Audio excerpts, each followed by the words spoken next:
11월의 차가운 바람이 강원도 최전방의 산악지대를 거칠게 휩쓸고 지나가며 제7보병사단 위병소 주변의 앙상한 나뭇가지를 사정없이 흔들어대고 있었다.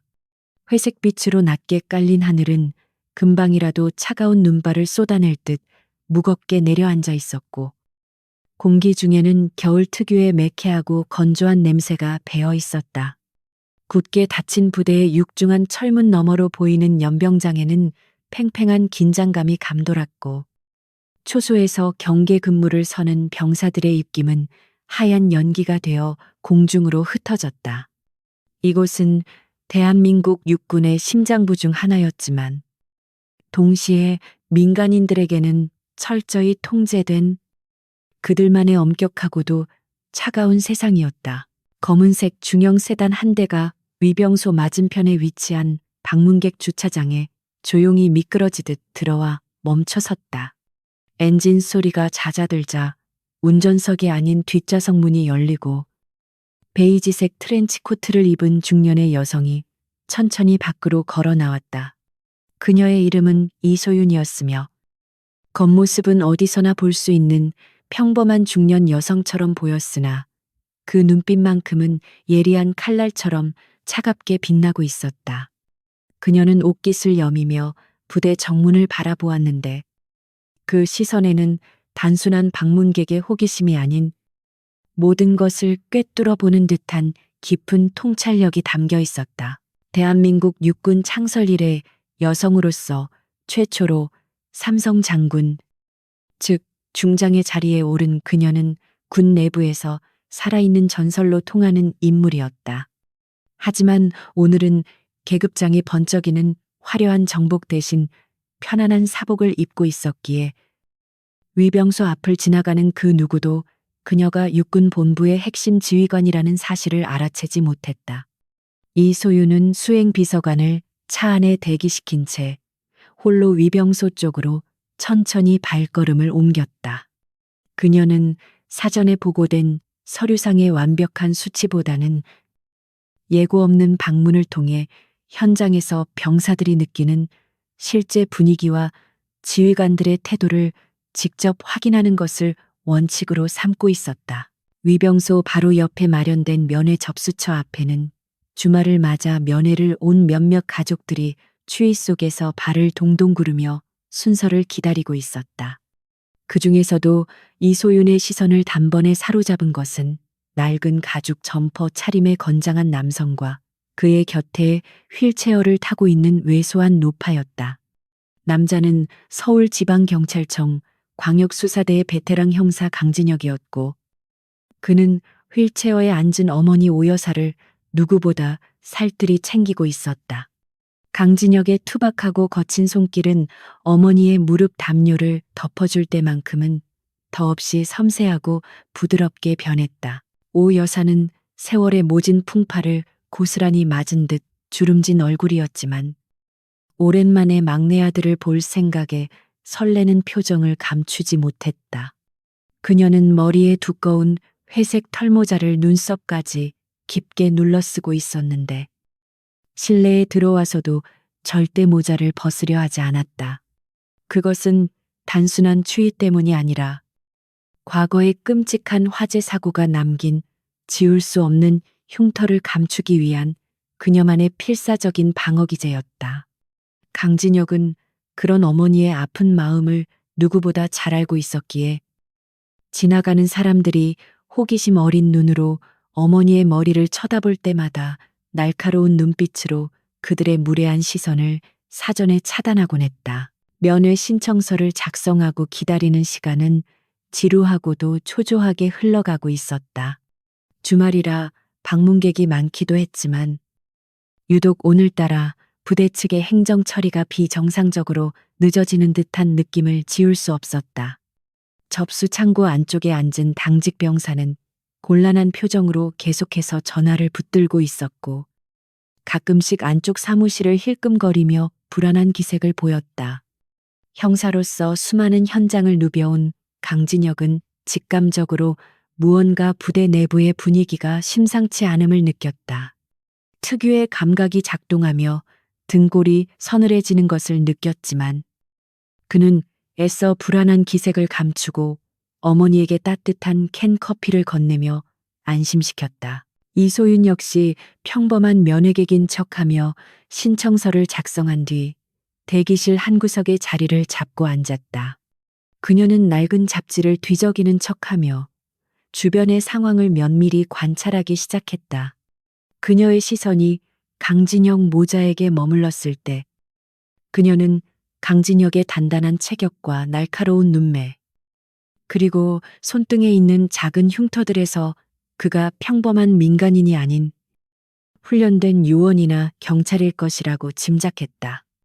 동시에 휠체어에 앉은 노파가 보여주는 헌신적인 모성애와 그들을 감싸고 있는 묘한 긴장감을 읽어내며 이소윤은 자신도 모르게 그들에게 깊은 흥미를 느끼게 되었다. 대기실 안의 공기는 시간이 지날수록 점점 더 무겁게 가라앉았고 지나가던 병사들의 수군거림이 간헐적으로 들려오기 시작했다. 병사들의 표정은 밝지 않았고 마치 폭풍 전야처럼 잔뜩 위축되어 서로의 눈치를 살피고 있었다. 이소윤의 예민한 귀에 스쳐 지나가는 말들은 결코 가볍지 않은 내용들이었다. 대대장이 오늘 기분이 매우 좋지 않다는 이야기와 주말임에도 불구하고 병사들을 집합시켜 이유 없는 얼차려를 주었다는 내용이었다. 그녀의 미간이 살짝 찌푸려졌다. 지휘관의 감정 상태가 부대 운영에 직접적인 영향을 미치고 있다는 것은 그 부대의 기강이 이미 잘못된 방향으로 흐르고 있다는 명백한 증거였기 때문이다. 1시간이 훌쩍 넘도록 면회 허가가 떨어지지 않자 강진혁의 인내심도 서서히 바닥을 드러내기 시작했다. 어머니 오 여사는 괜찮다며 거친 아들의 손을 꼭 잡았지만 휠체어에 오래 앉아 있는 것이 육체적으로 힘겨워 보였다. 강진혁은 결국 자리에서 일어나 접수 창구로 성큼성큼 다가갔다. 그의 걸음걸이에는 억누르고 있는 분노가 실려 있었지만 최대한 정중함을 유지하려 노력하는 모습이 역력했다. 그는 창구 안의 병사에게 낮은 목소리로 상황을 물었으나 병사는 앵무새처럼 잠시만 더 기다려 달라는 말만 되풀이할 뿐 명확한 지연 이유를 설명하지 못했다. 강진혁은 깊은 한숨을 내쉬며 창구 유리를 가볍게 두드렸다. 그의 목소리에는 힘이 실려 있었지만 결코 무례하지 않았다. 그는 자신의 어머니가 몸이 좋지 않으니 면회가 어렵다면 적어도 동생의 안부라도 확인해달라고 정중하게 요청했다. 하지만 창구 너머의 병사는 마치 누군가의 눈치를 보는 듯 시선을 피하며 땀을 흘렸다. 그 병사의 태도는 단순한 업무 지연이 아니라 상부의 부당한 압력이나 내부에 심각한 문제가 있음을 암시하고 있었다. 이를 지켜보던 이소윤은 주머니 속의 휴대폰을 만지작거리며 비공식 라인을 통해 상황을 파악해야 할지 고민했다. 그때 대기실 밖에서 요란한 엔진 소리와 함께 거친 고함이 정적을 깨뜨렸다. 창문 밖을 내다보니 지휘관용 레토나 차량 한 대가 흙먼지를 일으키며 위병소 앞에 급정거하고 있었다. 운전병이 황급히 내려 뒷문을 열었고 군복상의 단추를 풀어헤친 채 얼굴이 붉게 상기된 장교가 비틀거리며 차에서 내렸다. 그는 이 부대의 대대장인 박소령이었다. 대낮부터 술 냄새를 풍기는 듯한 그의 모습은 군인의 명예와 품이라고는 찾아볼 수 없을 정도로 흐트러져 있었다. 이소윤의 눈빛이 매섭게 변하며 차가운 분노가 서리기 시작한 순간이었다. 박소령은 부관들을 대동하고 위병소 면회실 쪽으로 걸어오며 고래고래 소리를 질렀다. 위병소 근무자들이 사색이 되어 큰 목소리로 경례를 붙였지만 그는 거들떠보지도 않고 손을 휘저으며 짜증 섞인 욕설을 내뱉었다. 그는 자신이 이 구역의 절대적인 왕이라도 되는 양 거만하게 행동했다. 대기실 안에 있던 가족들은 창밖의 갑작스러운 소란에 놀라 웅성거리기 시작했고 강진혁 역시 불쾌한 표정으로 그 광경을 지켜보았다. 오 여사는 본능적인 두려움을 느낀 듯 아들의 옷자락을 꽉 움켜쥐었고 몸을 더욱 작게 웅크렸다. 면회실 문이 거칠게 열리고 박소령이 안으로 들이닥쳤다. 실내에 확 퍼지는 역한 알코올 냄새에 사람들은 인상을 찌푸리며 본능적으로 뒤로 물러섰다. 박소령은 술에 취해 흐릿한 눈으로 대기실을 훑어보더니 왜 이렇게 민간인들이 득실거리냐며 근무자에게 호통을 쳤다. 그의 목소리는 쩌렁쩌렁 울렸고 평화로웠던 면회실은 순식간에 공포 분위기로 변했다. 면회객들은 겁에 질려 아무 말도 하지 못했고 어린아이들은 부모의 품으로 파고들었다. 이것은 정상적인 부대 방문의 풍경이 아니었다. 이소유는 구석에서 조용히 잡지를 내려놓고 이 막대 먹은 지휘관의 일거수일투족을 감시하기 위해 자세를 고쳐 앉았다. 박소령의 시선이 창구 앞에 서 있는 강진혁에게 꽂혔다. 다른 사람들은 모두 겁을 먹고 시선을 피하는데 유독 강진혁만이 흔들림 없는 눈빛으로 자신을 똑바로 응시하고 있었기 때문이다. 술기운과 비틀린 권위의식에 젖어있던 박소령에게 강진혁의 당당한 태도는 자신에 대한 도전으로 받아들여졌다. 그는 비틀거리는 걸음으로 강진혁에게 다가가며 비아냥거리는 말투로 시비를 걸기 시작했다. 덩치만 크면 다냐는 둥. 여기가 감히 민간인이 눈을 부라릴 곳이냐는 둥. 저급한 언사가 그의 입에서 끊임없이 쏟아져 나왔다. 강진혁은 주먹이 불끈 쥐어졌지만 곁에 있는 늙은 어머니와 군 복무 중인 동생을 생각하며 치밀어 오르는 화를 억눌렀다.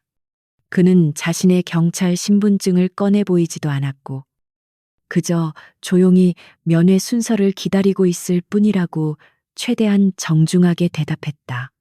하지만 강진혁의 침착하고 어른스러운 대응은 박소령의 열등감과 자존심을 더욱 자극할 뿐이었다.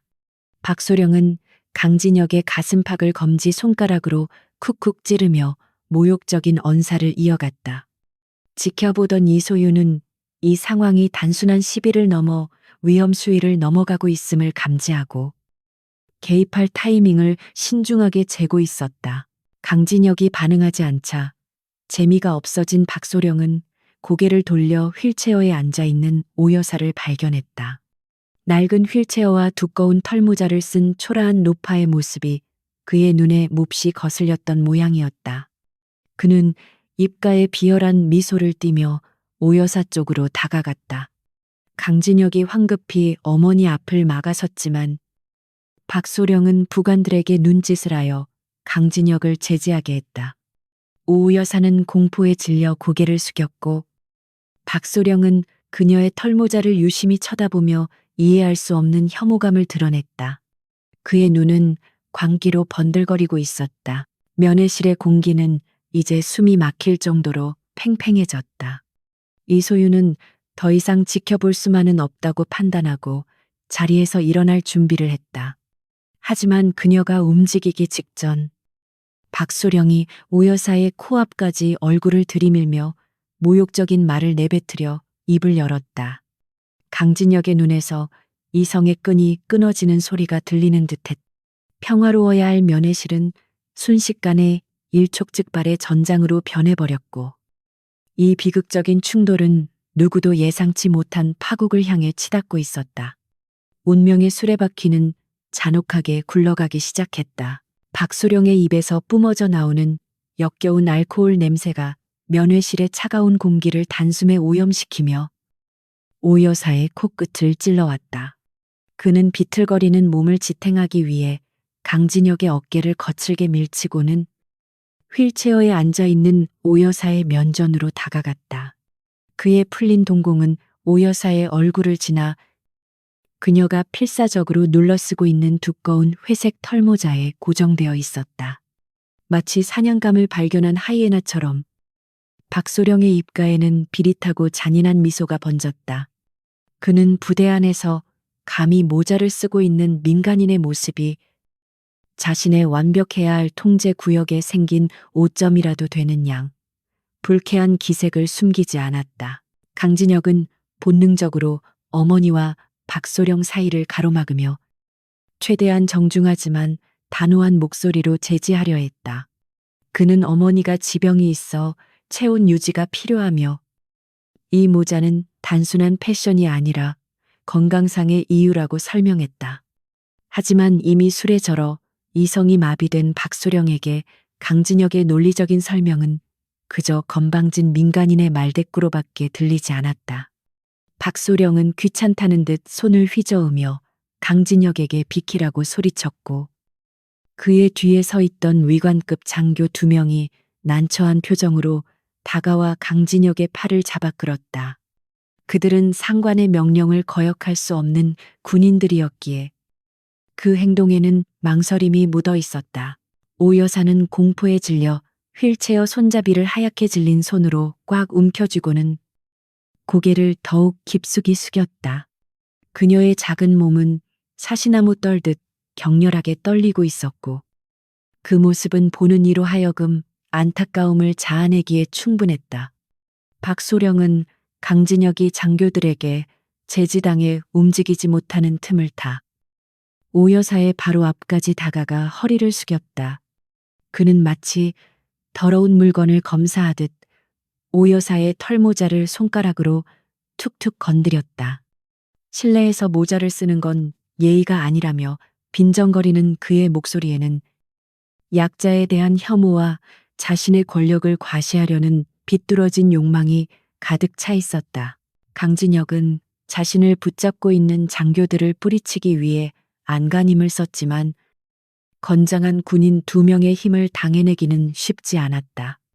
그는 붉게 충혈된 눈으로 박소령을 노려보며 당장 그 손을 치우라고 고함을 질렀다. 면회실 안의 다른 가족들은 숨소리조차 내지 못한 채 이 끔찍한 광경을 지켜보고 있었고 아이들은 부모의 품에 얼굴을 파묻었다. 박소령은 강진혁의 분노를 즐기는 듯 낄낄거리며 웃더니 갑자기 표정을 싹 바꾸고는 오 여사의 털모자를 거칠게 낚아챘다. 순식간에 벌어진 일이라 누구도 말릴 틈이 없었고 오 여사의 비명소리가 면회실을 갈기갈기 찢어놓았다. 모자가 벗겨진 오 여사의 머리는 참혹했다. 정수리부터 귀 뒤쪽까지 이어지는 끔찍하게 일그러진 화상 흉터가 적나라하게 드러났다. 붉고 울퉁불퉁하게 솟아오른 살점과 머리카락이 자라지 않아 듬성듬성한 두피는 그녀가 과거에 겪었을 고통의 깊이를 짐작게 했다. 그것은 30년 전 불길 속에서 어린 강진혁을 구하기 위해 자신의 온몸을 던졌던 위대한 모성애의 훈장이었다. 하지만 박소령의 눈에는 그것이 그저 흉측하고 혐오스러운 괴물 같은 모습으로만 비쳤을 뿐이었다. 면회실 안의 사람들은 흉터의 참혹함에 숨을 삼켰고 이소윤 중장 역시 그 흉터를 보는 순간 심장이 덜컥 내려앉는 것을 느꼈다. 박소령은 흉터를 보고 놀라기는커녕 마치 구경거리를 찾았다는 듯 눈을 크게 뜨고 오 여사의 머리통을 거칠게 움켜쥐었다. 그는 억센 소나기 힘으로 오 여사의 고개를 강제로 들어올리며 좌우로 이리저리 돌려보았다. 그리고는 믿을 수 없을 만큼 잔인하고 충격적인 말을 내뱉었다. 이봐, 할망구, 도대체 머리통 꼬라지가 이게 뭐야? 무슨 괴물딱지도 아니고 밥맛 떨어지게 신성한 부대에 이런 걸 달고 들어와. 그의 목소리는 쩌렁쩌렁 울렸고 그 말에 담긴 인간에 대한 모독은 그 자리에 있던 모든 이들의 귀를 의심하게 만들었다. 그 순간 강진혁의 이성이라는 댐이 완전히 무너져 내렸다. 그는 짐승 같은 포효를 내지르며 자신을 붙잡고 있던 장교 중 한 명을 어깨로 들이받아 넘어뜨렸다. 그리고는 순식간에 다른 한 명의 팔을 꺾어 제압한 뒤 박소령을 향해 미친 듯이 달려들었다.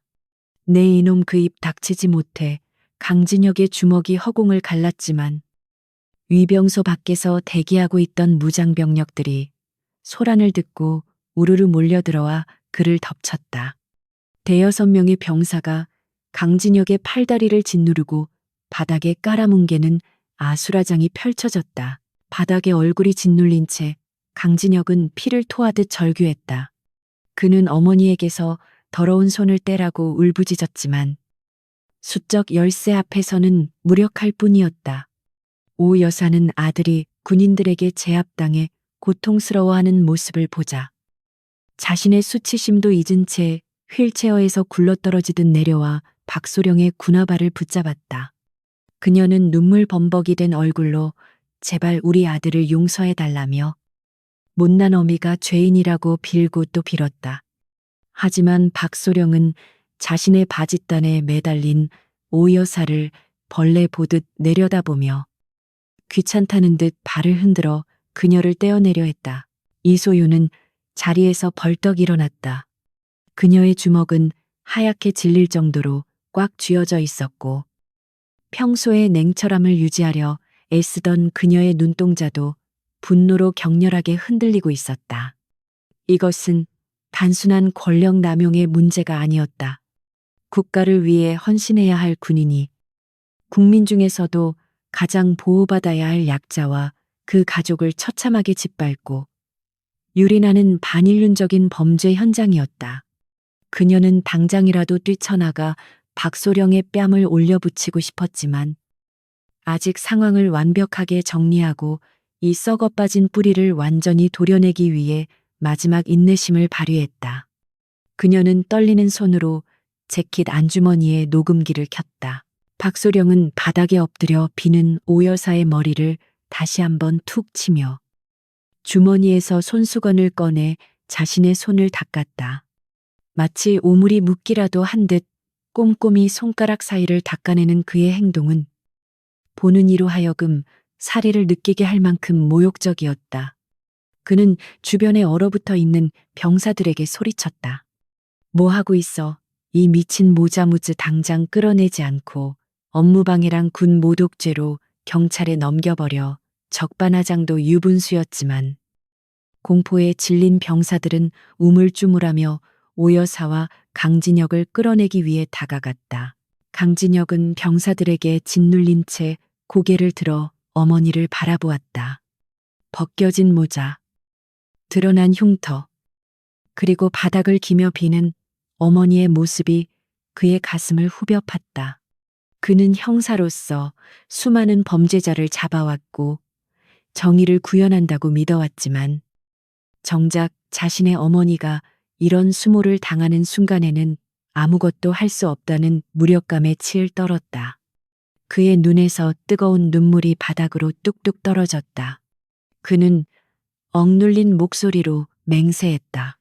오늘 이 치욕을 절대 잊지 않겠노라고. 그리고 반드시 이 대가를 치르게 하겠노라고. 그의 눈빛은 더 이상 인간의 것이 아닌 상처 입은 야수의 그것이었다. 그때였다. 소란스러운 와중에도 뚜렷하고 차가운 목소리가 면회실의 공기를 갈랐다. 그 손 놓으시죠. 소령님. 모두의 시선이 목소리의 주인공에게로 쏠렸다. 구석에 앉아있던 평범해 보이는 중년 여성. 이소윤이었다. 그녀는 천천히 하지만 위험 있는 발걸음으로 아수라장이 된 중앙으로 걸어 나왔다. 그녀의 표정에는 서리빨 같은 냉기가 서려 있었고 그 압도적인 기세에 병사들은 자신들도 모르게 주춤거리며 뒤로 물러났다. 박소령은 어이없다는 표정으로 그녀를 위아래로 훑어보았다. 박소령은 콧방귀를 뀌며 비웃음을 날렸다. 뭐야? 이 아줌마는 지금 군대 돌아가는 꼴이 우스워 보여. 어디서 감히 민간인이 장교에게 명령 줘야. 그는 이소윤의 허름한 옷차림과 화장기 없는 얼굴을 보고 그녀를 그저 오지랖 넓은 면회객 중 하나로 치부해버렸다. 그는 부관에게 턱짓하며 이 여자도 같이 끌어내라고 지시했다. 하지만 이소윤은 눈 하나 깜짝하지 않고 박소령을 똑바로 응시했다. 그녀의 눈동자 깊은 곳에서 타오르는 형형한 빛은 박소령이 지금까지 군 생활을 하며 한 번도 마주한 적 없는 종류의 거대한 힘이었다. 이소윤은 바닥에 쓰러진 오 여사에게 다가가 무릎을 굽히고 앉았다. 그리고는 떨고 있는 오 여사의 어깨를 부드럽게 감싸 안으며 바닥에 떨어져 뒹굴고 있던 털모자를 집어들었다. 그녀는 조심스러운 손길로 오 여사의 머리에 모자를 다시 씌워주며 헝클어진 옷매무새를 다듬어 주었다. 죄송합니다. 어머니, 제가 너무 늦게 나섰습니다. 그녀의 목소리는 박소령을 대할 때와는 정반대로 따뜻하고 정중했다. 오 여사는 낯선 여인의 친절에 당황하면서도 그녀에게서 느껴지는 알 수 없는 든든함의 의지에 몸을 일으켰다. 박소령은 자신의 명령이 무시당하고 하찮은 아줌마가 상황을 주도하려는 모습에 자존심이 상했다. 그는 성큼성큼 다가가 이소윤의 어깨를 거칠게 잡아챘다. 이 여자가 진짜 돌았나, 내 말이 말 같지 않아. 그의 손이 이소윤의 몸에 닿는 순간 주변의 공기가 적하고 갈라지는 듯한 긴장감이 흘렀다. 이소윤은 천천히 고개를 돌려 자신의 어깨를 잡은 박소령의 손을 내려다보았다. 그리고 다시 박소령의 눈을 쳐다보며 낮지만 지옥에서 울려 퍼지는 듯한 목소리로 말했다. 자네, 지금 그 손이 감당할 수 있는 무게가 어느 정도인지 알고 있는가? 그 질문은 단순한 경고가 아니었다. 그것은 파멸을 앞둔 자에게 주는 마지막 기회이자 곧 닥쳐올 폭풍을 예고하는 선전포고였다. 하지만 어리석은 박소령은 여전히 상황 파악을 하지 못한 채 술기운에 기대어 자신의 무덤을 더욱 깊게 파고 있었다. 그는 이소윤을 밀치려 힘을 주었지만 그녀는 바위처럼 꿈쩍도 하지 않았다. 오히려 당황한 것은 박소령이었다. 여리게만 보이던 중년 여성의 몸에서 뿜어져 나오는 기운이 예사롭지 않았기 때문이다. 이때 위병소 입구 쪽에서 또 다른 군용 지프차 한 대가 흙먼지를 일으키며 들어왔다. 그 차량에는 연대장을 상징하는 표지판이 붙어 있었다. 소란을 보고받은 김중령이 도착한 것이었다. 박소령은 구세주라도 만난 듯 표정이 밝아지며 이소윤과 강진혁을 향해 비열한 미소를 지어 보였다. 아주 잘 됐군. 이제 니들은 다 죽었어. 연대장님이 오셨으니까. 그는 자신이 저지른 만행이 덮어질 것이라 굳게 믿고 있었고 더 큰 권력이 자신의 뒤를 봐줄 것이라는 착각에 빠져 있었다. 하지만 그는 몰랐다.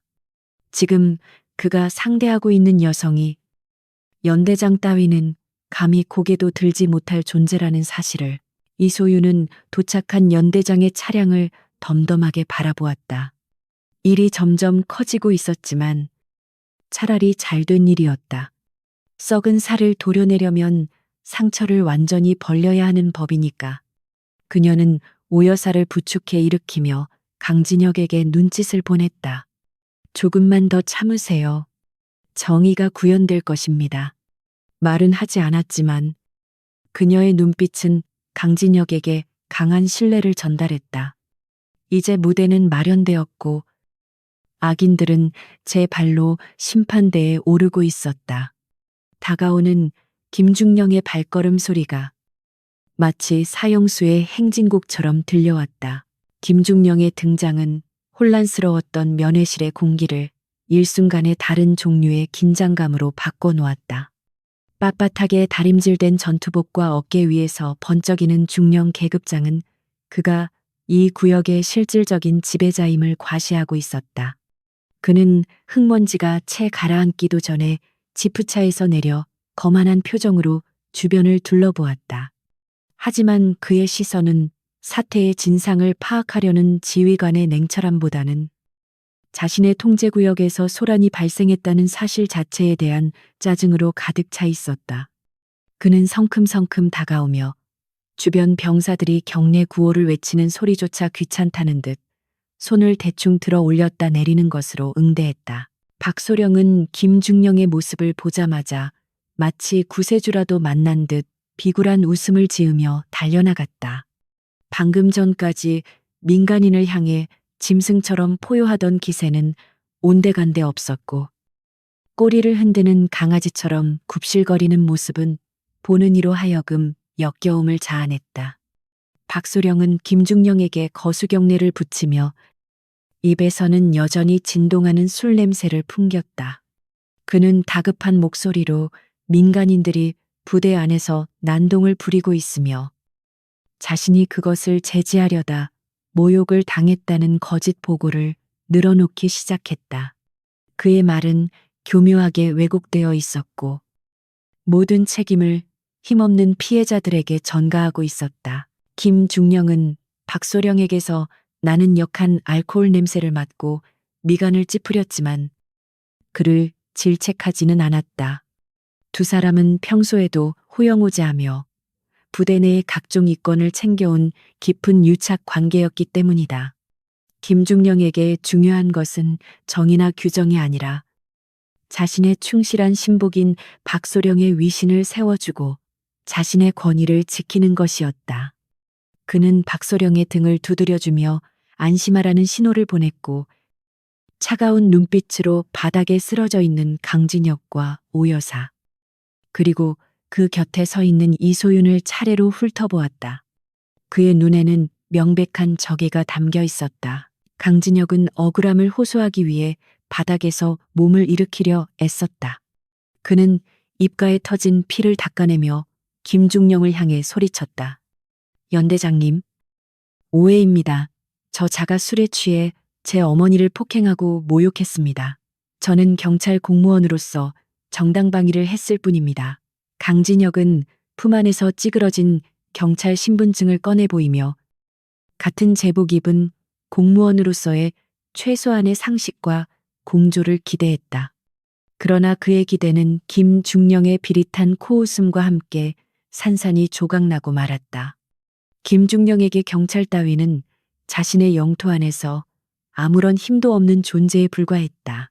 김중령은 강진혁의 신분증을 쳐다보지도 않은 채 군화발로 바닥을 탁탁 치며 위협적으로 다가왔다. 경찰 여기가 사회인 줄 아나 여기는 군사보호구역이야. 감히 어디서 형사 나부랭이가 장교에게 주먹질을 해.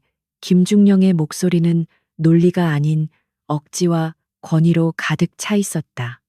그는 박소령의 음주 사실이나 오여사의 머리 흉터에 대해서는 일절 언급하지 않은 채 오직 군인에 대한 민간인의 항명만을 문제 삼았다. 그것은 명백한 제19 감싸기였고 권력을 가진 자가 보여줄 수 있는 가장 추악한 형태의 폭력이었다. 오 여사는 다시금 공포에 질려 아들의 바짓단을 움켜쥐었다. 그녀는 평생을 정직하게 살아온 소시민이었기에 군대라는 거대한 권력 앞에서 자신들이 얼마나 무력한 존재인지 뼈저리게 느끼고 있었다. 그녀는 떨리는 목소리로 김중령에게 한 번만 용서해달라고 애원했지만 김중령은 그녀를 거들떠보지도 않았다. 오히려 그는 위병소장에게 헌병대를 호출하라고 지시하며 이들을 공무집행방해와 군사시설 침입죄로 즉시 구속 수사하겠다고 으름장을 놓았다. 상황은 해결되기는커녕 더욱 최악의 국면으로 치닫고 있었다. 이 모든 과정을 지켜보던 이소윤의 표정은 차갑게 식어 있었다. 그녀는 단순히 박소령 개인의 일탈이 아니라 지휘 계통 전체가 썩어 있다는 사실을 확인하고 깊은 절망감을 느꼈다. 하지만 그녀는 마지막으로 한 번 더 기회를 주기로 마음먹었다. 이들이 스스로 파멸의 길을 선택하기 전에 군인으로서의 마지막 양심이 남아있는지 확인하고 싶었던 것이다. 그녀는 조용히 그러나 힘있는 걸음으로 김중령의 앞으로 걸어나갔다. 그녀의 등장에 김중령은 의아한 표정을 지으며 그녀를 노려보았다. 중령님, 일방적인 보고만 듣고 판단하시는 것은 위험합니다. 적어도 양쪽의 이야기를 모두 들어보고 현장에 있는 CCTV라도 확인해 보시는 것이 지휘관의 도리 아닙니까? 이소윤의 목소리는 차분했지만 그 안에는 거부할 수 없는 위험이 서려 있었다. 그녀는 김중령의 눈을 똑바로 응시하며 원칙과 절차를 이야기했다. 하지만 김중령의 눈에 비친 그녀는 그저 오지랖 넓은 중년의 아줌마. 그 이상도 이하도 아니었다. 감히 민간인 여성이 신성한 부대 운영에 훈수를 둔다는 사실 자체가 그의 자존심을 긁어놓았다. 김중령은 기가 막히다는 듯 헛웃음을 터뜨리며 박소령을 쳐다보았다. 박소령, 이 아줌마는 또 뭐야? 보호자야? 아니면 모 인권단체에서 나왔어? 그의 말투에는 조롱과 경멸이 뚝뚝 묻어났다. 그는 이소윤에게 다가가 손가락질을 하며 소리쳤다.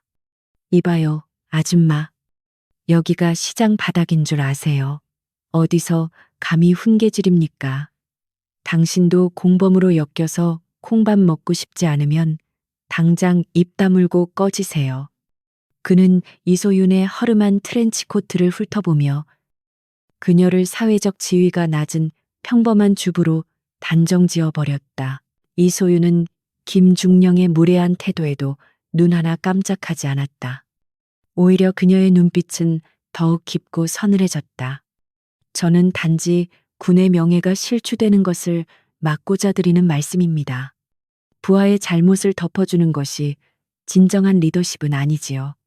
지금이라도 늦지 않았으니 박소령을 징계하고 피해자들에게 사과하십시오. 그녀의 충고는 진심 어린 것이었으나 이미 권력의 단맛과 오만에 취해버린 김중령의 귀에는 들어가지 않았다. 그는 자신의 권위에 도전하는 이 여자를 도저히 용서할 수 없었다. 김중령의 얼굴이 분노로 붉게 달아올랐다. 그는 주변의 병사들에게 고함을 질렀다. 뭐 하고 있어? 이 여자 당장 끌어내 아주 본때를 보여줘야 정신을 차리지. 병사들은 머뭇거리면서도 연대장의 불호령에 어쩔 수 없이 이소윤에게 다가갔다. 하지만 이소윤에게서 뿜어져 나오는 기이한 아우라 때문에 섣불리 손을 대지 못하고 주춤거렸다. 김중령은 답답한 마음에 자신이 직접 나서서 이소윤의 팔을 거칠게 잡아 끌려고 했다. 그때 이소윤이 재킷 안에서 무언가를 꺼내려 손을 움직였다. 박소령은 김중령의 등 뒤에서 비열한 미소를 지으며 이 상황을 즐기고 있었다.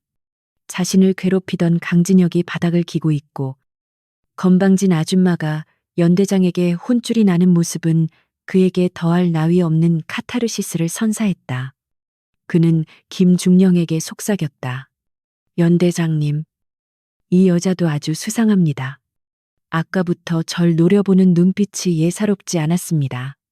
간첩일지도 모릅니다.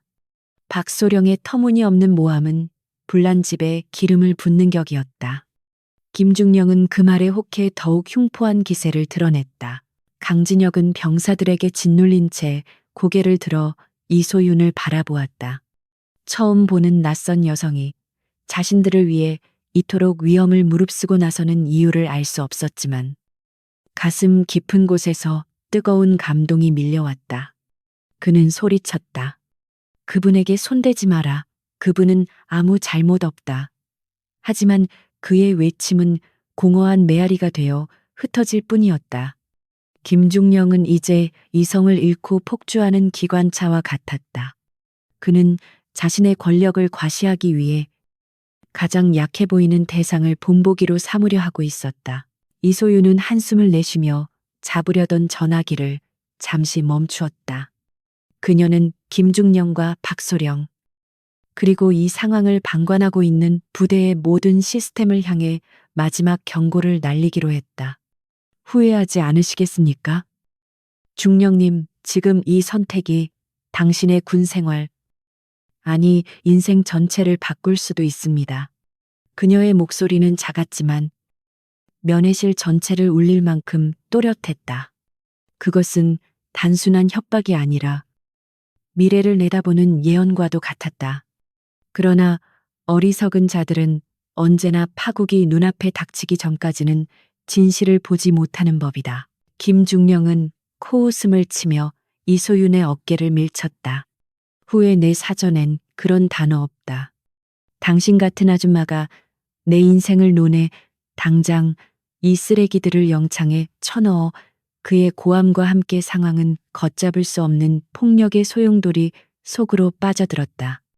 병사들이 우르르 달려들어 이소윤과 강진혁, 오 여사를 포위했다. 하지만 그 순간 이소윤은 침착하게 주머니 속의 비상호출 버튼을 눌렀다. 이제 자비의 시간은 끝났다. 오직 냉혹한 심판만이 남았을 뿐이었다. 김중령의 고함 소리가 면회실의 좁은 공간을 쩌렁쩌렁 울리자 주저하던 병사들도 더 이상 명령을 거역할 수 없어 움직이기 시작했다. 그들은 곤혹스러운 표정을 감추지 못한 채 강진혁의 팔과 다리를 붙잡아 제압하려 들었고 바닥은 순식간에 뒤엉킨 몸뚱이들로 난장판이 되었다.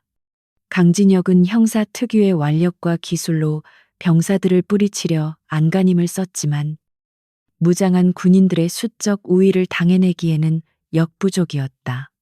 그의 입에서는 짐승 같은 신음이 터져 나왔고 제압당하는 과정에서 옷이 찢어지고 살갗이 벗겨지는 등 처참한 몰골이 되어갔다.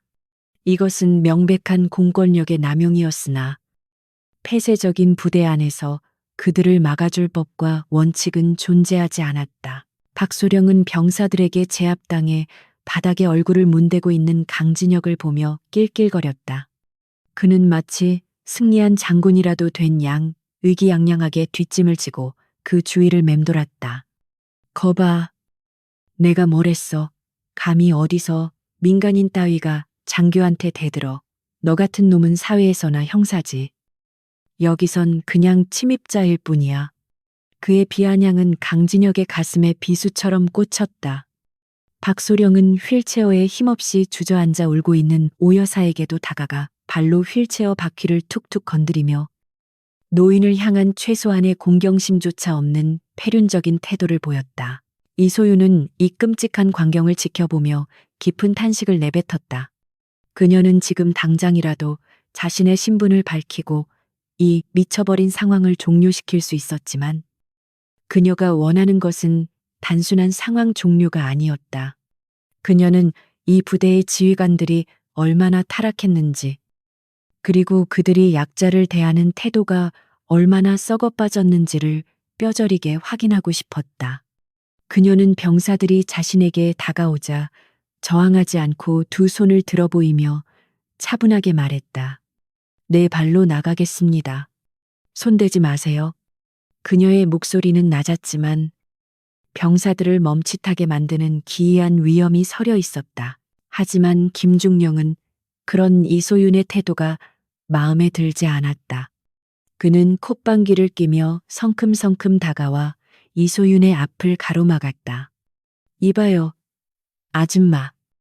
상황 파악이 안 되나 본데 당신은 지금 걸어서 나가는 게 아니라 끌려 나가는 거야. 공범 주제에 어디서 고고한 척이야. 그는 이소윤의 얼굴을 손가락으로 가리키며 모욕적인 언사를 퍼부었다. 집구석에서 밥이나 할 것이지. 남의 부대에 와서 행패야 늙었으면 곱게 늙어. 주제 파악 좀 하고 살란 말이야. 그의 말은 단순한 비난을 넘어 여성과 연장자에 대한 혐오가 가득 담긴 인격 살인에 가까웠다. 이소윤의 눈썹이 꿈틀했다.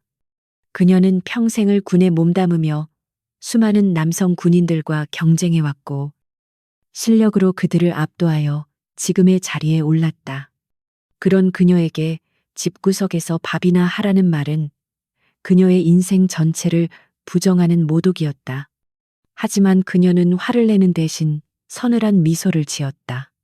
그것은 무지한 자에 대한 연민이자 곧 닥쳐올 파멸을 모르는 어리석은 자를 향한 조소였다. 중령님, 그 말씀 후회하지 않으시겠습니까? 사람을 겉모습만 보고 판단하는 것은 지휘관으로서 가장 치명적인 실수입니다. 그녀의 경고는 묵직했지만 김중령의 귀에는 그저 개 짖는 소리처럼 들릴 뿐이었다. 김중령은 헛웃음을 터뜨리며 박소령을 돌아보았다. 야, 박소령. 이 아줌마 진짜 웃기지 않냐? 무슨 드라마 대사 읊는 줄 알았네. 지휘관의 실수하이고. 기가 차서 두 장교는 서로를 마주보며 킬킬거렸고 그들의 웃음소리는 면회실의 비극적인 상황과 대비되어 더욱 기괴하게 들렸다. 그들은 자신들이 건드리고 있는 여성이 육군 인사권을 쥐고 흔들 수 있는 삼성 장군이라는 사실을 꿈에도 모른 채 마치 철없는 아이들처럼 불장난을 즐기고 있었다. 이 무지는 그들에게 곧 씻을 수 없는 재앙이 되어 돌아올 것이었다. 병사 2명이 머뭇거리며 이소윤의 양팔을 잡으려 했다. 이소윤은 순간적으로 몸을 틀어 그들의 손길을 피했지만 곧바로 더 많은 병사가 달려들었다.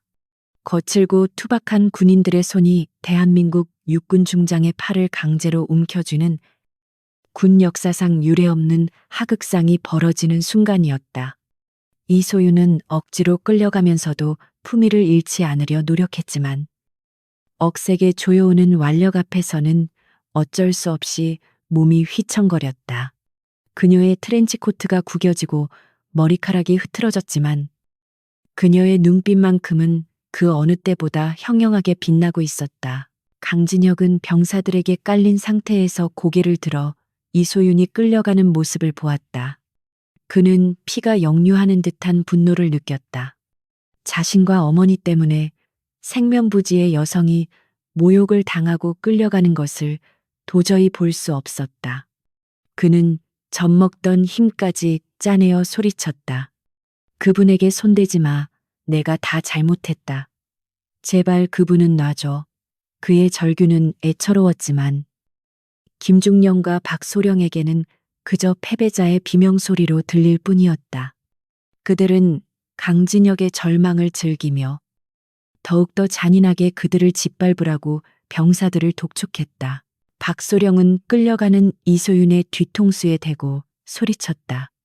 다신 얼씬도 하지 마. 한 번만 더 눈에 띄면 그땐 진짜 영창으로 보내버릴 테니까. 그는 자신의 승리를 확신하며 으스대었다.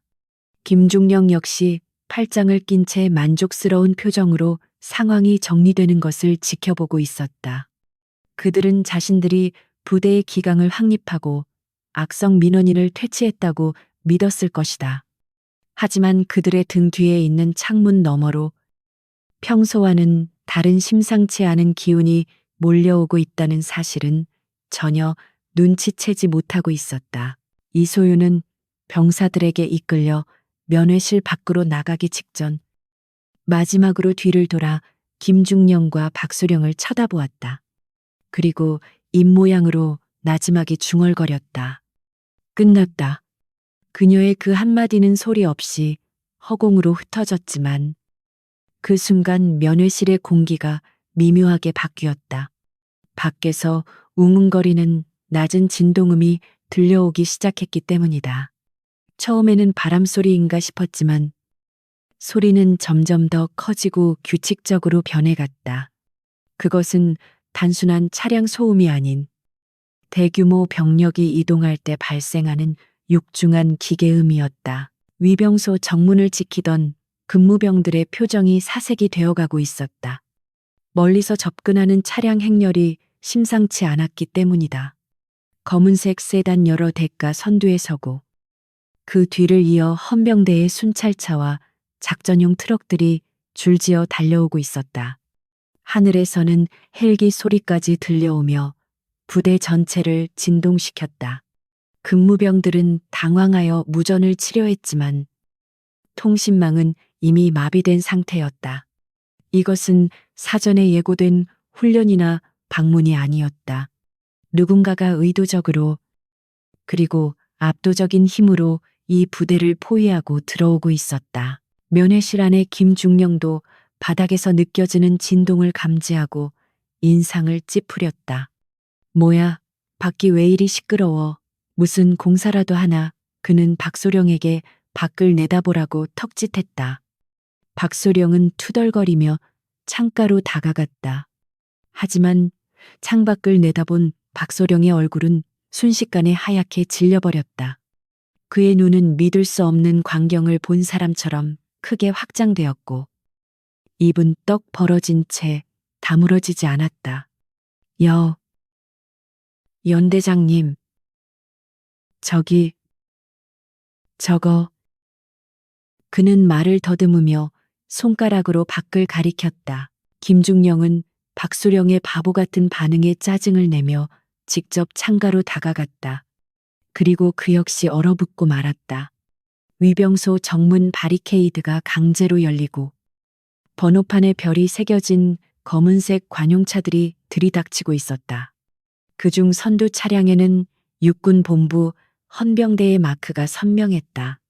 단순한 헌병대가 아니었다. 저들은 고위 장성들의 경호와 감찰을 담당하는 최정예의 특수임무 수행팀이었다.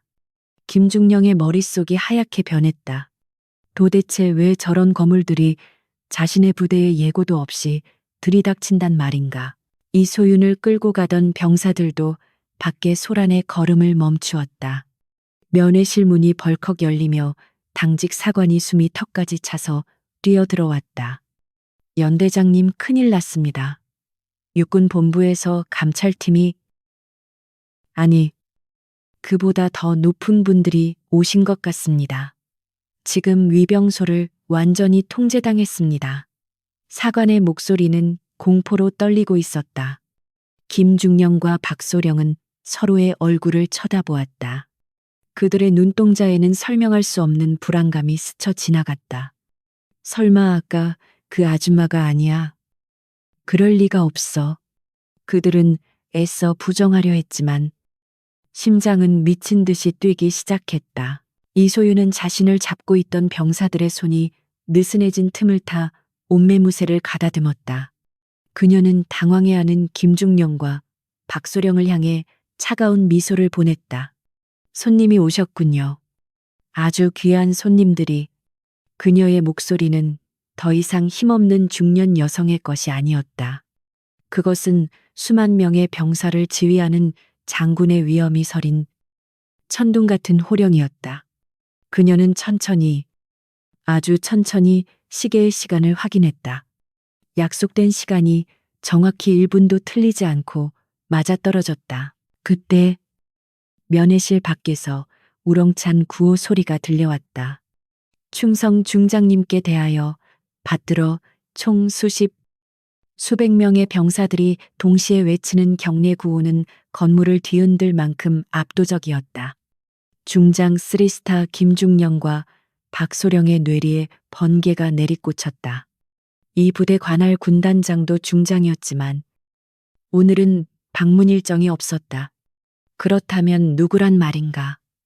설마 지금 이 면회실 안에 있는 누군가를 향한 경례인가? 그들의 시선이 천천히 공포에 질린 채 이소윤에게로 향했다. 면회실의 출입문이 부서질 듯 열리며 검은 정장을 입은 경호원들과 무장 헌병들이 들이닥쳤다. 그들은 순식간에 실내를 장악하고 김중령과 박소령을 향해 총구를 겨누었다. 그리고 그 뒤로 별 3개가 선명하게 박힌 정물을 손에 든 부관이 들어와 이소윤 앞에 깍듯하게 거수경례를 올렸다. 충성 사령관님, 늦어서 죄송합니다. 지시하신 대로 전 병력 배치 완료했습니다. 정적이 흘렀다. 숨소리조차 들리지 않는 완벽한 정적. 김중령의 다리가 후들거리기 시작했고 박소령은 그대로 바닥에 주저앉고 말았다. 이소윤은 부관에게서 건네받은 장갑을 천천히 끼며 사색이 된 두 장교를 내려다보았다. 자, 이제 본격적으로 이야기를 시작해볼까? 김중령, 그리고 박소령. 그녀의 눈빛은 더 이상 자비 없는 심판자의 그것이었다. 강진혁과 오여사, 그리고 그 자리에 있던 모든 이들이 경악을 금치 못했다. 방금 전까지 멸시받던 아줌마가 대한민국 육군 서열 5위 안에 드는 전설적인 여장군이었다니. 반전의 드라마는 이제 막 클라이맥스를 향해 치닫고 있었다. 면회실 안에는 숨막히는 침묵만이 감돌았고 그 정적은 마치 폭풍이 몰아치기 직전의 고요함처럼 무겁고 위태로웠다. 부관이 건넨 정모에 박힌 세 개의 별은 면회실의 형광등 불빛을 받아 서늘하고도 날카로운 빛을 뿜어내고 있었다. 김중령과 박소령은 눈앞에 벌어진 상황을 도저히 현실로 받아들일 수 없다는 듯 멍하니 입을 벌린 채 이소윤과 그녀의 손에 들린 정모를 번갈아 쳐다볼 뿐이었다. 그들의 뇌는 마비되었고 방금 전까지 자신들이 저지른 오만방자한 행동들이 주마등처럼 스쳐 지나가며 등골을 서늘하게 만들었다. 그것은 단순한 공포를 넘어 영혼이 밑바닥까지 추락하는 듯한 절망적인 전율이었다. 이소윤은 천천히 정모를 머리에 썼고 그 단순한 행동 하나만으로 그녀를 감싸고 있던 공기가 완전히 바뀌었다. 방금 전까지 힘없는 중년 여성으로 보였던 그녀는 온데간데 없었고 그 자리에는 대한민국 육군 수뇌부의 위엄을 갖춘 냉철한 지휘관만이 서 있었다. 그녀는 옷매무새를 가볍게 다듬은 뒤 여전히 바닥에 주저앉아 떨고 있는 박소령과 사색이 된 김중령을 향해 천천히 걸음을 옮겼다. 그녀의 군화 발소리가 또각또각 울릴 때마다 두장교의 심장은 조여들었고 주변의 헌병들은 마른 침을 삼키며 긴장된 표정으로 사령관의 다음 명령을 기다렸다. 김중령은 떨리는 입술을 억지로 떼어 변명을 시도하려 했지만 목구멍에서는 쉰 소리만이 새어나올 뿐이었다. 사령관님. 그게 아니라. 그는 비굴하게 웃어 보이려 했으나 공포로 일그러진 안면 근육은 제멋대로 경련을 일으켜 기괴한 표정을 만들어냈다. 그는 자신이 모시던 군단장보다 더 높은 계급의 장군이 그것도 하필이면 자신이 아줌마라고 부르며 모욕했던 바로 그 여성이라는 사실에 정신을 차릴 수가 없었다. 그의 다리는 이미 풀려버려 지탱할 힘을 잃었고 그는 비틀거리며 뒷걸음질 쳤지만 등 뒤에는 차가운 벽만이 그를 가로막고 있었다. 이소윤은 김중령의 코앞까지 다가가 걸음을 멈추고 그를 내려다보며 차가운 목소리로 입을 열었다. 김중령, 자네가 말했던 그 주제 파악이라는 것, 이제 좀 되는가?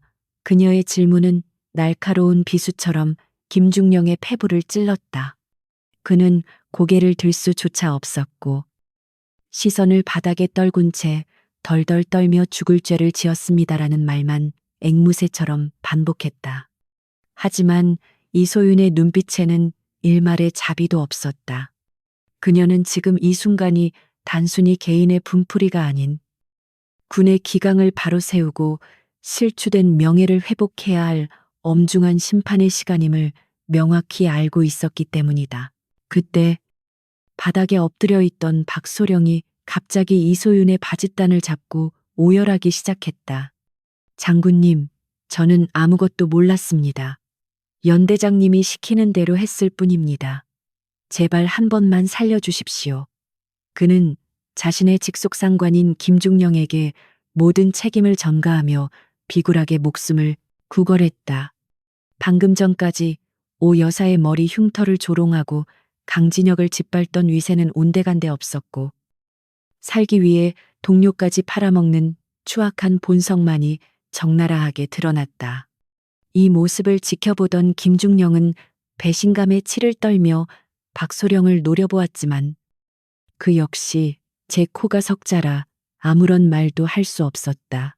이소윤은 자신의 바지를 잡은 박소령의 손을 혐오스러운 벌레를 보듯 내려다보았다.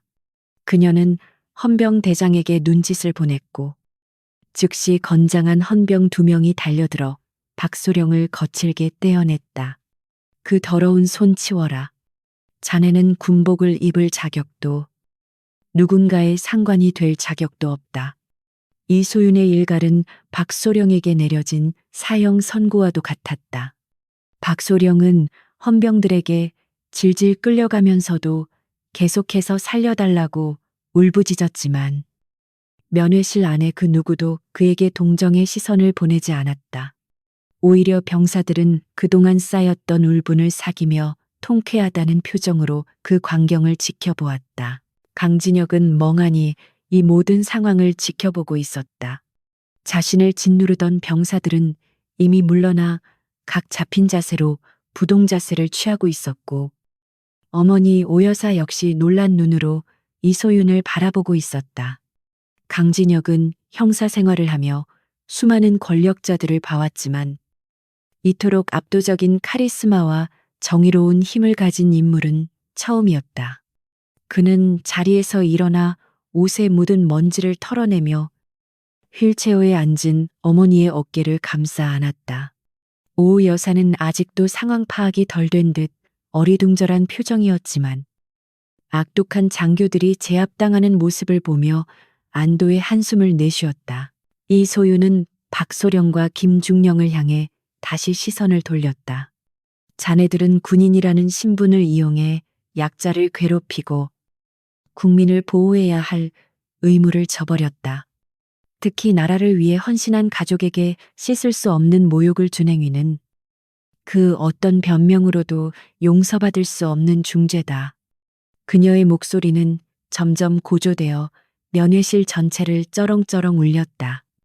헌병대장, 이 두 사람을 즉시 긴급 체포하고 계급장을 박탈하라. 그리고 오늘 이 시간부로 이 부대에 대한 특별 감찰을 실시한다. 그녀의 명령은 단호하고 거침이 없었다. 헌병들이 김중령과 박소령의 양팔을 꺾어 수갑을 채웠다. 철컥거리는 금소금이 면회실의 정막을 깨뜨렸고 두 장교는 고개를 떨군 채 죄인처럼 끌려나갔다. 김중령은 끌려가면서도 이소윤을 향해 원망 섞인 눈빛을 보냈지만 이소윤은 눈 하나 깜짝하지 않고 그를 외면했다. 그들이 사라진 뒤 면회실에는 묘한 해방감이 감돌았다. 위압적이었던 공기는 사라지고 그 자리에 정의가 바로 섰다는 안도감이 채워지기 시작했다. 병사들은 서로의 눈치를 보면서도 마음속으로는 사령관에게 박수를 보내고 있었다.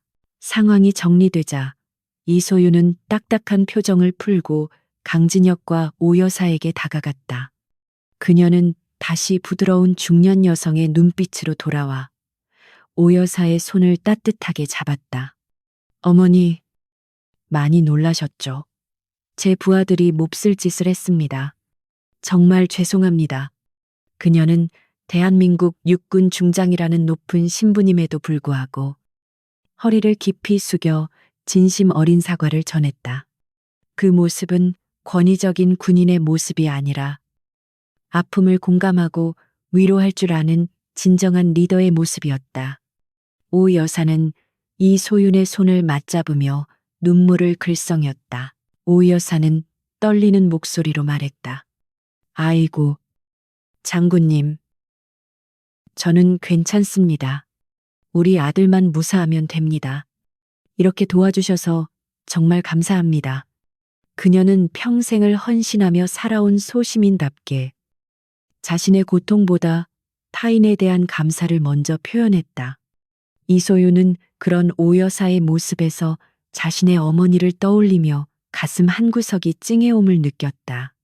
그녀는 오 여사의 벗겨진 모자 사이로 보이는 흉터를 바라보며 그것이 단순한 상처가 아니라 자식을 위한 위대한 사랑의 증표임을 다시금 깨달았다. 이소윤은 강진혁에게도 고개를 돌려 미안한 마음을 전했다. 강 형사님, 부당한 대우를 받게 해서 미안합니다. 형사님의 용기 있는 행동이 아니었다면 저도 이곳의 실태를 몰랐을 겁니다. 정말 고생 많으셨습니다. 강진혁은 쑥스러운 듯 머리를 긁적이며 고개를 숙였다.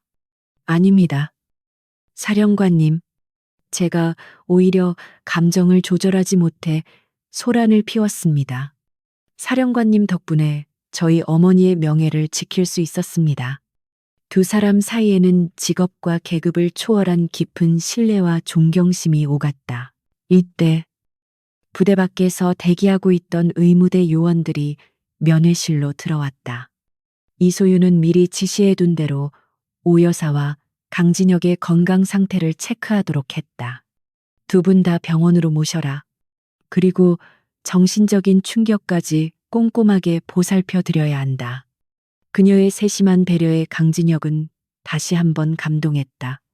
그는 자신이 믿었던 정의가 헛되지 않았음을, 그리고 세상에는 아직 이런 훌륭한 지휘관이 존재한다는 사실에 희망을 느꼈다. 의무병들은 조심스럽게 오 여사를 부축하여 앰뷸런스로 이동시켰다. 이소유는 떠나는 오 여사의 뒷모습을 바라보며 헌병대장에게 추가 지시를 내렸다. 이번 사건과 관련된 모든 CCTV 영상을 확보하고 당시 근무했던 병사들의 진술을 빠짐없이 받아내라. 그리고 이 부대의 지난 1년간의 면회 기록과 민원 처리 내역을 전부 가져와 썩은 뿌리가 어디까지 뻗어 있는지 내 눈으로 직접 확인해야겠다. 그녀의 눈빛은 다시 매섭게 빛났다. 단순한 사건 해결로 끝낼 생각이 없었다. 그녀는 이번 기회에 군 내부의 부조리를 완전히 뿌리 뽑기로 결심했다. 면회실에 남아있던 병사들은 사령관의 서슬퍼런 지시에 긴장하면서도 한편으로는 기대에 찬 눈빛을 보냈다. 그동안 박소령과 김중령의 횡포에 시달려왔던 그들에게 이소윤은 구원자와도 같았다. 이소윤은 병사들을 둘러보며 부드럽지만 단호하게 말했다. 너희들도 받겠지. 군복은 권력을 휘두르라고 입는 게 아니다. 국민을 지키고 봉사하기 위해 입는 수의와도 같은 것이다. 오늘의 부끄러움을 절대 잊지 마라. 병사들은 일제히 충성을 외치며 그녀의 가르침을 가슴 깊이 새겼다. 박소령과 김중령이 끌려간 위병소박 주차장에는 또 다른 소란이 일고 있었다. 그들이 타고 왔던 차량과 개인 물품에 대한 압수수색이 시작된 것이다. 헌병들은 두 사람의 차량 트렁크에서 다량의 현금 뭉치와 고가의 양주, 그리고 불법적인 거래 장부로 보이는 서류들을 발견했다. 이것은 단순한 폭행 사건을 넘어 대규모 방산 비리나 뇌물수수 사건으로 확대될 조짐을 보이고 있었다. 이소윤의 직감이 정확히 맞아떨어진 것이다. 그녀는 보고를 받고 쓴웃음을 지었다. 역시 썩은 내가 진동하더니 이유가 있었군. 이소윤은 수행비서관을 불러 나지막이 지시했다. 국방부 장관님께 직보 드려라. 제7사단 예하연대에서 심각한 군 기강 해이 및 비리 혐의를 포착했다고. 내가 직접 수사본부장을 맡아서 끝까지 파헤치겠다고 전해. 비서관은 즉시 고개를 숙이고 암호화된 통신 장비를 꺼내 들었다. 이제 이 사건은 단순한 해프닝이 아니라 대한민국 군 전체를 뒤흔들 대형 스캔들의 서막이 되었다. 그리고 그 중심에는 오만함으로 스스로를 파멸로 이끈 두 어리석은 장교와 그들을 심판하기 위해 칼을 빼든 여장군이 있었다. 해가 저물어가며 부대 위로 붉은 노을이 깔리기 시작했다. 하지만 오늘의 노을은 평소보다 더욱 붉고 비장해 보였다. 그것은 마치 정의를 위해 흘린 피와 땀, 그리고 앞으로 닥쳐올 거대한 정화의 불길을 예고하는 듯했다. 이소윤은 창밖을 바라보며 깊은 생각에 잠겼다. 아직 할 일이 많이 남아 있었다. 피해자의 상처를 치유하고 썩은 환부를 도려내고 무너진 신뢰를 다시 쌓아 올려야 했다. 그녀의 어깨는 무거웠지만 그녀의 발걸음은 그 어느 때보다 힘차고 당당했다. 이제 진짜 전쟁이 시작된 것이다. 밤이 깊어지자 제7보병사단 사령부의 공기는 더욱 차갑고 날카롭게 변해 있었다. 박소령이 그토록 자신의 왕국처럼 여기며 호의호식하던 대대장실은 이제 임시 조사실로 개조되어 서늘한 심판의 장소가 되어 있었다. 고급 가죽 소파와 장식장에 진열되어 있던 고가의 양주병들은 헌병들에 의해 증거물로 압수되어 바닥에 나뒹굴고 있었고, 그 화려함은 이제 주인의 몰락을 비웃는 듯한 처량한 잔해로 변해버렸다. 방 한가운데 놓인 철제 의자에는 계급장을 떼인 박소령이 포승줄에 묶인 채 앉아 있었다.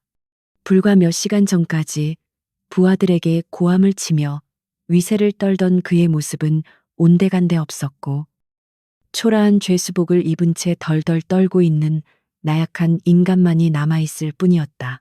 이소유는 팔짱을 낀 채 박소령의 맞은편 책상에 걸터 앉아 그를 내려다보았다. 그녀의 뒤에는 군 검찰관들과 헌병 수사관들이 날카로운 눈빛으로 박소령의 일거수일투족을 감시하고 있었다. 이소유는 별다른 고함이나 위협적인 행동을 하지 않았다. 단지 압수수색을 통해 발견된 이중 장부와 차명 계좌 내역이 담긴 서류 뭉치를 박소령의 발치에 툭 던졌을 뿐이었다. 그 서류들은 박소령이 지난 수년간 병사들의 부식비를 횡령하고 지역 업자들로부터 뇌물을 받아 챙긴 추악한 범죄의 기록들이었다. 박소령은 자신의 치부가 낱낱이 드러난 서류를 보자마자 얼굴이 흑빛으로 변하며 고개를 떨구었다. 박소령의 입에서는 비굴한 변명이 봇물 터지듯 쏟아져 나왔다. 그는 눈물과 콧물을 흘리며 자신은 그저 시키는 대로 했을 뿐이라며 모든 책임을 김중령에게 떠넘기기 시작했다. 장군님, 맹세코 저는 하고 싶지 않았습니다. 연대장님이 시키지 않으면 진급에 불이익을 주겠다고 협박해서 어쩔 수 없었습니다. 그의 목소리는 애처롭다기보다는 역겨울 정도로 비열했다. 부하들 앞에서는 호랑이 행세를 하던 자가 더 큰 권력 앞에서는 동료의 등에 칼을 꽂으며 살 길을 찾는 쥐새끼처럼 변해버린 것이다. 이를 지켜보던 수사관들은 혀를 차며 그의 진술을 하나하나 기록해 나갔다. 옆방에서 진행된 김중령의 조사는 사뭇 다른 분위기로 흘러가고 있었다. 그는 박소령과는 달리 끝까지 자신의 혐의를 부인하며 뻔뻔한 태도로 일관했다. 그는 책상을 주먹으로 내리치며 수사관들에게 고함을 질렀다. 너희들, 내가 누군지 알아. 국방부에 아는 선배들이 얼마나 많은 줄 아느냐고. 감히 나를 이렇게 취급하고도 무사할 것 같아. 그는 이번 사건을 자신을 음해하려는 정치적 공작이라고 주장하며 변호사를 부르라고 난동을 피웠다. 권력의 비호를 확신하는 그의 오만함은 아직도 꺾이지 않은 채 수사관들의 인내심을 시험하고 있었다. 이소유는 박소령의 자백이 담긴 녹음기를 들고 김중령의 조사실로 들어갔다. 그녀의 등장에 김중령은 잠시 멈칫했지만 곧이어 도끼 어린 눈으로 그녀를 노려보았다. 이소유는 아무 말 없이 녹음기를 틀었다. 스피커를 통해 박소령이 김중령의 비리를 낱낱이 고발하는 목소리가 흘러나왔다. 뇌물 상납의 구체적인 날짜와 장소, 그리고 횡령한 돈을 분배한 비율까지 상세하게 묘사된 내용이었다. 김중령의 얼굴이 순식간에 창백해지며 입술이 파르르 떨리기 시작했다. 믿었던 신복의 배신은 그에게 그 어떤 형벌보다 더 큰 충격으로 다가왔다.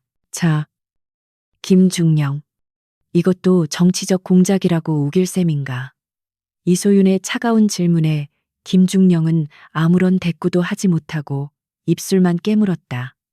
이소윤은 그에게 다가가 나지막이 속삭였다. 자네가 믿던 그 국방부 선배들 말일세. 방금 전 자네의 체포 소식을 듣고는 다들 자네와의 연관성을 부인하더군. 꼬리 자르기지. 자네는 이제 철저히 혼자야. 그 말은 김중령의 마지막 희망을 산산이 조각내는 결정타였다. 그는 힘없이 의자 등받이에 몸을 기댔고 그의 눈동자에서 생기가 빠져나가며 깊은 절망만이 들어찼다. 수사는 밤을 꼬박 새워 진행되었고 그 결과는 예상보다 훨씬 충격적이었다. 김중령과 박소령을 중심으로 한 비리 네트워크는 생각보다 깊고 넓게 퍼져 있었다. 부식 납품 비리뿐만 아니라 유류 빼돌리기, 심지어는 병사들의 휴가를 미끼로 금품을 요구한 정황까지 포착되었다. 이소윤은 즉시 군 검찰단을 추가로 투입하여 관련자들을 전원 색출하라고 지시했다. 이번 기회에 부대 내에 기생하던 썩은 뿌리를 완전히 뽑아내겠다는 그녀의 의지는 확고했다. 7사단은 그야말로 발칵 뒤집혔고 비리에 연루된 간부들은 줄줄이 소환되어 조사를 받게 되었다. 같은 시각 수도 통합병원 VIP 병실에서는 전혀 다른 풍경이 펼쳐지고 있었다. 오 여사는 군 의료진의 극진한 보살핌을 받으며 안정을 취하고 있었다. 병원장은 직접 병실을 찾아와 오 여사의 상태를 살폈고 30년 전 화상 흉터에 대한 정밀 검사와 향후 치료 계획까지 상세히 설명해 주었다. 그것은 단순한 의료 행위를 넘어 군이 저지른 잘못에 대한 속죄와 예우의 표현이었다. 깨끗한 환자복을 입고 편안하게 잠든 어머니의 모습을 지켜보던 강진혁의 눈시울이 붉어졌다. 지옥 같았던 낮의 기억이 서서히 씻겨 내려가는 듯했다.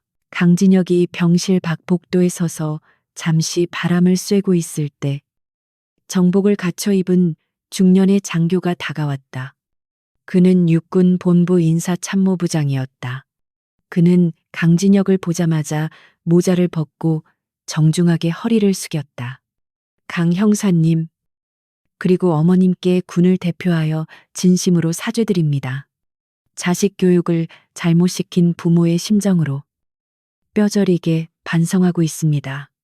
높은 계급의 장군이 보여주는 진심 어린 사과에 강진혁은 당황하면서도 가슴 뭉클함을 느꼈다.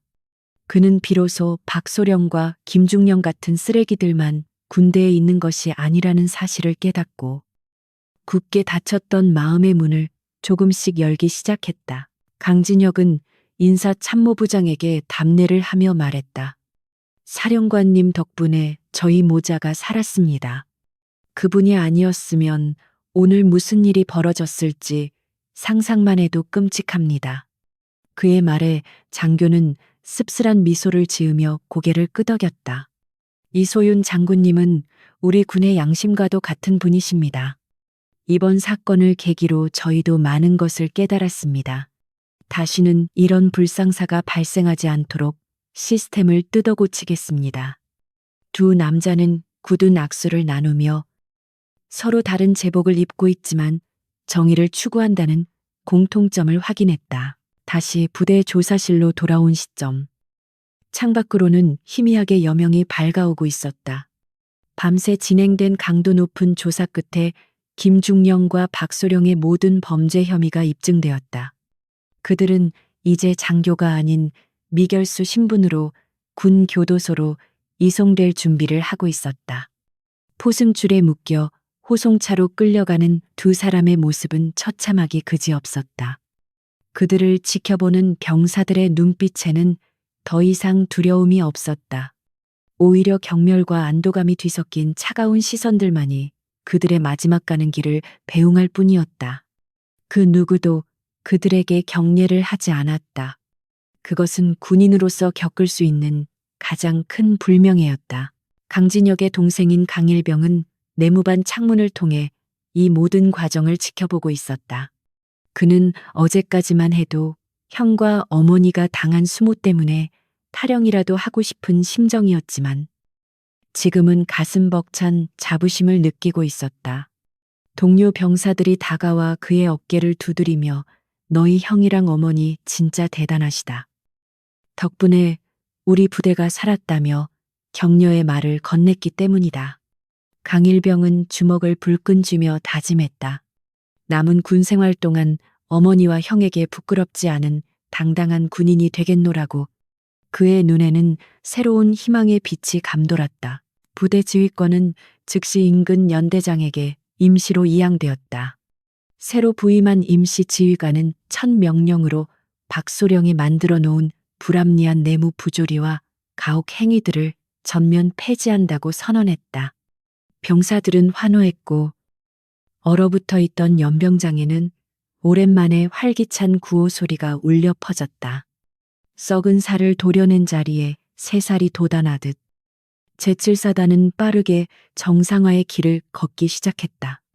이소윤이 뿌린 정의의 씨앗이 단 하룻밤 만에 싹을 틔우고 있는 것이었다. 모든 조사를 마치고 부대를 떠날 준비를 하는 이소윤의 얼굴에는 피곤한 기색이 역력했다. 하지만 그녀의 눈빛만은 새벽별처럼 맑고 투명했다. 그녀는 수행 비서관에게 마지막 지시를 내렸다. 압수된 증거물들은 하나도 빠짐없이 검찰단으로 이송하고 피해자 가족들에 대한 지원은 끝까지 챙겨라. 나는 지금 병원으로 가봐야겠다. 그녀는 밤새 한숨도 못 잤지만 오후 여사를 다시 만나기 전까지는 쉴 생각이 없었다. 그녀에게는 아직 완수해야 할 마지막 임무, 즉 사람의 마음을 어루만지는 일이 남아 있었기 때문이다. 검은 세단에 몸을 실은 이소윤은 차창 밖으로 스쳐 지나가는 겨울 풍경을 바라보았다. 앙상한 나뭇가지 위로 떠오르는 붉은 태양이 그녀의 지친 얼굴을 비추었다. 그녀는 생각했다. 권력은 칼과 같아서 잘못 휘두르면 남뿐만 아니라 자신까지 베어버린다는 것을 오늘 밤 2명의 장교가 그 칼에 베어 몰락했지만 그것이 끝이 아님을 그녀는 알고 있었다. 끊임없이 경계하고 감시하지 않으면 언제든 제3의 김중령이 나타날 수 있다. 그래서 그녀는 멈출 수 없었다. 이소윤은 조용히 눈을 감고 다가올 만남을 준비하며 마음을 가다듬었다. 수도 통합병원의 VIP 병실 창문으로 따스한 아침 햇살이 쏟아져 들어오며 지난밤의 악몽 같았던 기억들을 부드럽게 씻어내고 있었다. 하얀 시트가 깔린 침대 위에는 오 여사가 평온한 얼굴로 앉아 창밖의 풍경을 바라보고 있었고 그 곁에는 강진혁이 사과를 깎으며 어머니의 말동무가 되어주고 있었다. 병실 안은 고요했고 가습기에서 나오는 하얀 증기만이 평화롭게 피어오르며 공기를 적시고 있었다. 그들은 아직 어제의 충격에서 완전히 벗어나지는 못했지만 서로의 온기를 느끼며 서서히 마음의 안정을 되찾아가고 있는 중이었다. 이때 병실 문이 조심스럽게 열리며 정복 차림의 이소윤 중장이 들어섰다. 이소윤은 화려한 장군의 권위를 내려놓고 한 사람의 인간으로서 환한 미소를 지으며 병실로 들어왔다. 그녀의 손에는 화려한 꽃다발 대신 오 여사가 좋아할 만한 따뜻한 전통차와 부드러운 다과 바구니가 들려 있었다. 강진혁은 황급히 자리에서 일어나 경례를 하려 했지만 이소윤은 손을 저어 그를 제지하며 편안하게 있으라는 신호를 보냈다. 그녀는 침대 곁으로 다가가 오 여사의 손을 두 손으로 감싸 쥐었다. 거칠고 투박하지만 따뜻한 오 여사의 손 온기가 이소윤의 손바닥을 통해 가슴으로 전해져 왔다. 오 여사는 눈물을 글썽이며 이소윤을 바라보았다. 평생을 소시민으로 살아오며 권력자들에게 억눌려왔던 그녀에게 대한민국 최고의 장군이 보여주는 이토록 겸손하고 따뜻한 태도는 기적과도 같은 일이었다. 그녀는 떨리는 목소리로 감사의 인사를 전했다. 장군님 덕분에 목숨을 구했고 무엇보다 짓밟혔던 자존심을 회복할 수 있었다며 거듭 고개를 숙였다. 이소윤은 그런 오 여사를 다독이며 오히려 자신이 더 일찍 도착하지 못해 겪으셨을 고초에 대해 진심으로 사과했다. 두 여인의 눈빛 교환 속에는 말로 다할 수 없는 깊은 유대감이 흐르고 있었다. 한참의 담소가 오간 뒤 이소윤은 조심스럽게 오 여사가 쓰고 있는 얇은 환자용 모자를 바라보았다. 그녀는 오 여사에게 그 상처에 대해 물어보아도 신뢰가 되지 않겠냐고 정중하게 물었다. 오 여사는 잠시 망설이는 듯하더니 곁에 있는 아들 강진혁을 한번 쳐다보고는 천천히 고개를 끄덕였다. 그녀에게 그 흉터는 지난 30년 동안 감추고 싶은 수치이자 아픔이었지만 자신을 구해준 은인 앞에서는 더 이상 숨길 이유가 없다고 판단한 듯 했다. 강진혁은 어머니의 결심을 존중하며 묵묵히 곁을 지켰다. 오 여사는 떨리는 손으로 조심스럽게 모자를 벗었다. 드러난 머리에는 화마가 남긴 끔찍한 흔적이 고스란히 남아 있었지만 병실의 따스한 햇살 아래 드러난 그 상처는 더 이상 흉측해 보이지 않았다. 오 여사는 담담한 목소리로 30년 전의 그날을 이야기했다. 맹렬한 불길 속에서 어린 진혁을 끌어안고 나오던 그 순간, 무너져 내리는 석가래를 자신의 머리로 받아내며 아들을 지켜냈던 처절했던 사투의 기억을 털어놓았다. 이야기를 듣는 동안 강진혁은 고개를 숙인 채 흐르는 눈물을 닦아냈고 병실 안은 숙연한 침묵에 잠겼다. 이야기를 다 들은 이소윤은 한동안 말을 잇지 못했다. 그녀는 천천히 손을 뻗어 오 여사의 흉터진 머리를 아주 조심스럽게 그리고 경건하게 어루만졌다.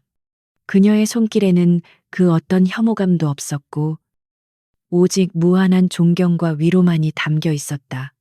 이소윤은 부드럽지만 확신에 찬 목소리로 말했다. 어머니, 이것은 흉터가 아닙니다. 이것은 한 생명을 지켜낸 세상에서 가장 위대하고 아름다운 훈장입니다. 그 어떤 명예로운 군인의 훈장도 어머니의 이 상처보다 빛날 수는 없을 것입니다.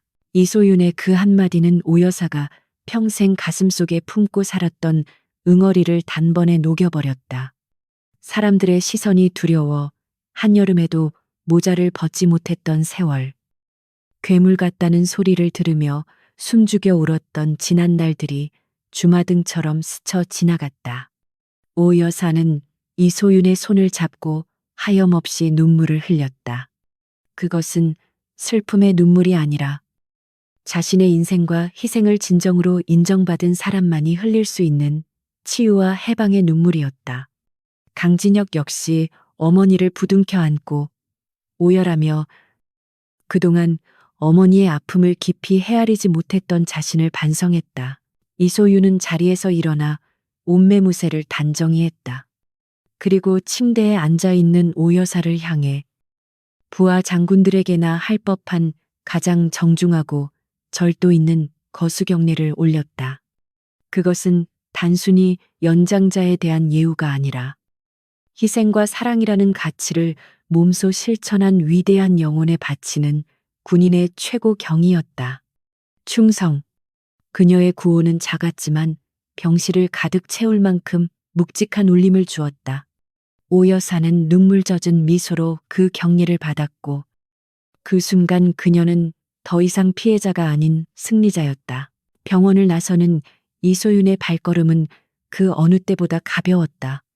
병원 로비에는 소문을 듣고 몰려온 기자들이 장사진을 이루고 있었지만 그녀는 수행원들을 통해 정중히 인터뷰를 거절하고 조용히 차에 올랐다. 그녀는 이번 사건이 자신의 영웅담으로 포장되는 것을 원치 않았다. 오직 잘못된 것을 바로잡고 잊혀진 정의를 되살리는 것만이 중요했기 때문이다. 차창 밖으로 멀어지는 병원을 바라보며 그녀는 오 여사의 환한 미소를 가슴 깊이 새겼다. 그것이 그녀가 군복을 입고 지켜야 할 진정한 가치였다. 며칠 뒤 군사법원에서는 김중령과 박소령에 대한 1심 선고 공판이 열렸다. 군 검찰은 그들에게 군 형법상 가능한 최고 형량을 구형했고 재판부는 이를 받아들여 그들에게 중형을 선고했다. 특히 상관 모욕, 민간인 폭행, 뇌물수수 등 10여 가지가 넘는 죄목이 인정되어 그들은 불명예 제대와 함께 긴 수감 생활을 하게 되었다. 법정에서 울려 퍼지는 판사의 준엄한 꾸짖음 앞에서 그들은 고개를 들지 못하고 뒤늦은 후회의 눈물을 흘렸다. 하지만 그 눈물은 그들이 저지른 죄를 씻기에는 턱없이 부족했다.